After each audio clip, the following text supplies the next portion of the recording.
Hindi na bago ang mga tinaguriang balimbing na politiko o yung nagpapalipat-lipat ng partido bago o pagkatapos ng panahon ng eleksyon. Hamon ngayon sa mga botante ang ihalal sa pwesto ang mga kandidatong naninindigan sa mga issue at plataforma ng kanilang partido. Narito po ang Saksi Special Report.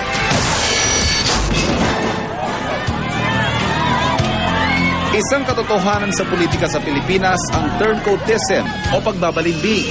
Itong pagpapalit ng kinabibilangang partido madalas nasasaksihan ilang buwan bagong pagsisimula ng election period o di kaya pagkatapos ng eleksyon. Batay nga sa isang pag-aaral, mahigit 60% ng mga party switcher mula 1987 hanggang 2010 lumipat sa ruling party. Ayon sa mga eksperto, malaking panghatak daw ng isang dominanting partido ang taglay nitong politikal na makinarya. Kasama na siyempre ang pinansya para sa kampanya.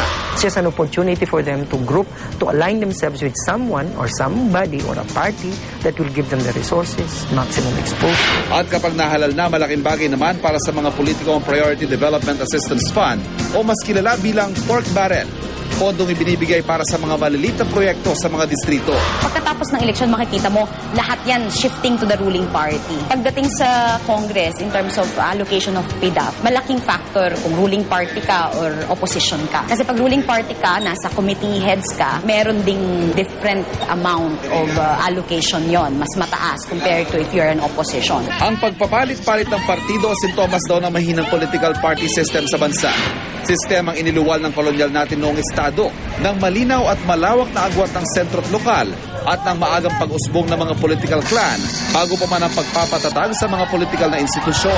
Wala tayong batas na nagkaklaro ano ba ang papel ng political parties sa lipunan natin at wala tayong batas na nagbibigay ng suporta sa mga political parties. Kaya ang mga political parties mahihina vis-a-vis personalities. It's actually the personalities creating and dictating on political parties instead of another way around. May mga panukalang batas naman na inihain kaugnay nito, kabilang ng Anti-Balimbing Bill o ang Political Party Development Act na layong madiskwalipika ang sino mang magpapalit ng partido 8 buwan bago mag-eleksyon. Nais din ang panukalang pagbawalan ng isang balimbing na politiko na tumakbo sa eleksyon kasunod ng kanyang pagpapalit ng partido. Nakapaloob din sa panukalang 350 million pesos state subsidy sa mga partido para hindi na maengganyo mga kandidato na maghanap ng pondo sa ibang partido. Kung meron tayong ganon ka eksaktong guidelines, they will aspire not to maybe turncoat pag kanilang political party is pasok doon sa mabibigyan ng campaign finance. Pero dahil hanggang ngayon ay wala pa ring batas na nagbabawal sa pagpapalit ng partido, paulit-ulit na paalala na lang ng COMELEC sa publiko. Suriin ang track record ng kandidato, pati ng kanyang mga posisyon sa iba't ibang issue. Malayo pa lang yung ating eleksyon. Parang malinaw na kung ano yung mga platforms of government and the ideology and programs na gustong ilahad nitong partido. Hindi simpleng issue ng delikadesa ang paglipat ng partido. Kung papalit-palit ng posisyon at adhikain ng isang kandidato, maaasahan din kaya siyang tuparin ang mga ipinapangako. In terms of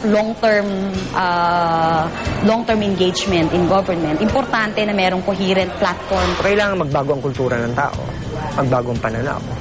Kaya siguro, edukasyon isang paraan para ma-educate mo ang mga tao na kailangan bang bumoto based sa issues, hindi based sa personality. Para sa Saksi, Ivan Mayrina nag-uula.